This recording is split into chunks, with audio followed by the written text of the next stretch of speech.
Hey everybody, this week we have Brandon Edwards with us. He's from the Nashville area, works with the Nashville Church of Christ and does a lot of mission stuff for them and actually Agos, which is a social media website for churches of Christ. We're looking forward to his lesson on what it means to be enslaved and persecuted as a Christian.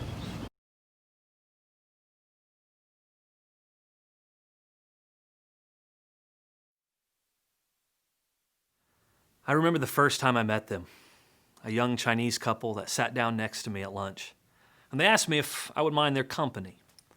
I told them that I would love to spend some time with them. I enjoyed spending time with my students.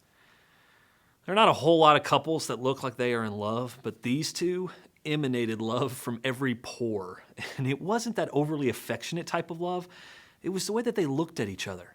It's the way they talked to one another, the way they spoke about each other. There was a deep, deep love there. They didn't have English names at the time, so they asked me if I would mind giving them one.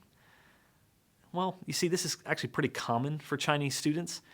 They like the English names, so I named them. I named them Richard and Mary, after two friends of mine from school.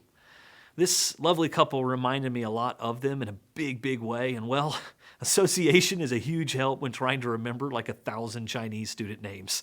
It really does help quite a bit. So Richard and Mary and I began spending a lot of time together. I enjoyed their company, and they enjoyed learning English and spending time with me. As we grew as friends, we began to talk a lot about God and the Scriptures, and eventually they were both baptized into Christ. The greatest part of this whole situation was their love for each other only doubled as they learned to love God and His Word.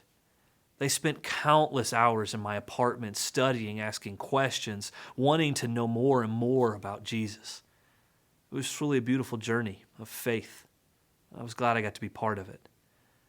Then they went home to see their families over break. Both of them, overcome by their joy found in their new faith in God, shared their love of God with their families, only to be rejected, condemned, disowned, and abandoned. Their families cut them off, stopped paying for school, and left them basically on their own. Here they were, 20 years of age, and they had nothing. I remember the day they showed back up at my apartment, and I, at this point in time, didn't know any of this information about what just had happened. They hugged me, sat down on my couch, and began to tell me their almost identical stories. Both now destitute, no family, no money, no home, no school. Everything was gone. I sat there shocked and blown away. I saw tears streaming down their faces as they shared each other's burdens and pain. But as I sat there and cried alongside of them, I did my best to comfort them. I just said the words that everybody says, it's going to be okay. They both looked up at me with a shocked look on their faces, looked over at each other, and they kind of smiled and then responded to me, "We're not crying because of our loss of everything. We're crying because God thinks that we can overcome these things, that we're strong enough in our faith to overcome such trials. The good book says to be happy about the trials that come our way. We're crying because, we have the opportunity to now put our faith in God in action. When you have nothing, you realize all you need is God." I sat there just stunned by this. The teacher had now become the student.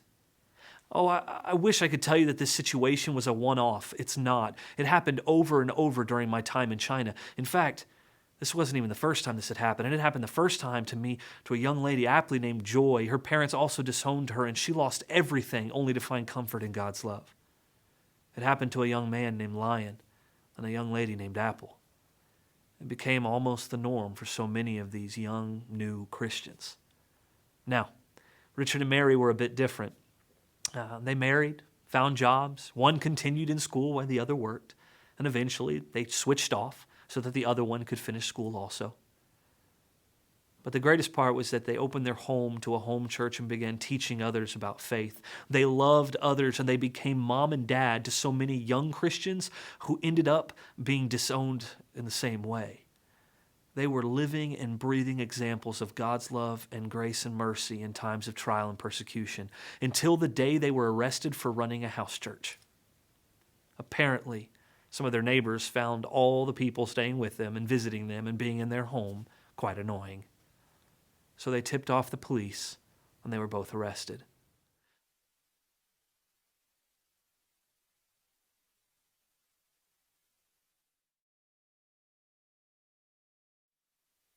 Over the years, they had influenced thousands, and it doesn't surprise me one bit how this story ends. One of the Christians from the home church contacted me about their arrest because he wanted me to know something about it. He told me this, that when the police came, Richard and Mary smiled, thanked God for the opportunity to represent him, and were led away still smiling. 5 years have passed since their arrest, and they are at 2 different work camps right now. Through my underground contacts, I've been able to get a hold of them and to get word to them and to hear back from them even. But my favorite part is just to tell them how proud I am of them. They are separated, imprisoned for their beliefs, and alone. Or so I thought. You see, they responded in this way. They told me that they thank God every day for their ability to minister to those who are struggling in prison. They told me of new Christians who are being baptized every day in these prison camps. They told me how God has provided for them and how God is good. I'm overwhelmed by this love that they have for the lost. They told me about how much they miss each other, but that other Christians are able to get word to each other through an underground network. That even through all of this, they're not alone. So what is persecution? Let me start by telling you what persecution is not. It's not losing your ability to say a public prayer before a football game. It's not when your youth minister is unable to pray with you at lunch at your school.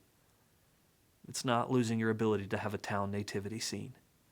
That's annoying, but it's not persecution. It's someone denying you your American rights. That, yes, absolutely, but it's not persecution on the scale of what we see in the scriptures and in the first century church and what we're seeing around the world today. Persecution costs you something. It demands something of you. Losing a privilege is not the same as losing something you need to live. You see, losing your job for standing up for what is right and good is not persecution. It's you living out your beliefs. Making a stand for that which is righteous and holy is good and great, but you still have the ability to get another job.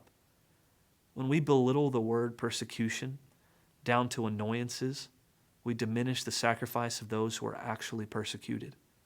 There are people dying for their faith all over the world this very day, in the jungles of Africa, in the sands of the Middle East, and in the megacities of Asia. People are being imprisoned and are losing their lives and everything, and they do so joyfully. And we sit here so often and complain about the most immature things, and it shows. What are we saying to the world when we don't even believe the scriptures we profess? You see, James 1 speaks over and over about being joyful in persecution so that it might produce maturity, and that's the key. When we understand true persecution, we understand how God can use any situation to grow us as Christians. When we understand true persecution, we understand our own spiritual journey and needs. When we become thankful for every situation we come across, we grow. Persecution is rampant in this world, but let us not diminish true persecution by elevating the annoying to the same level as the life-altering. In all things, let us be the church and Christians who understand true persecution. So, as you sit down and as you study persecution and what it means to be persecuted, don't get lost in the mire of the everyday life and the everyday things that are just annoying, but truly separate that which is important and that which is not.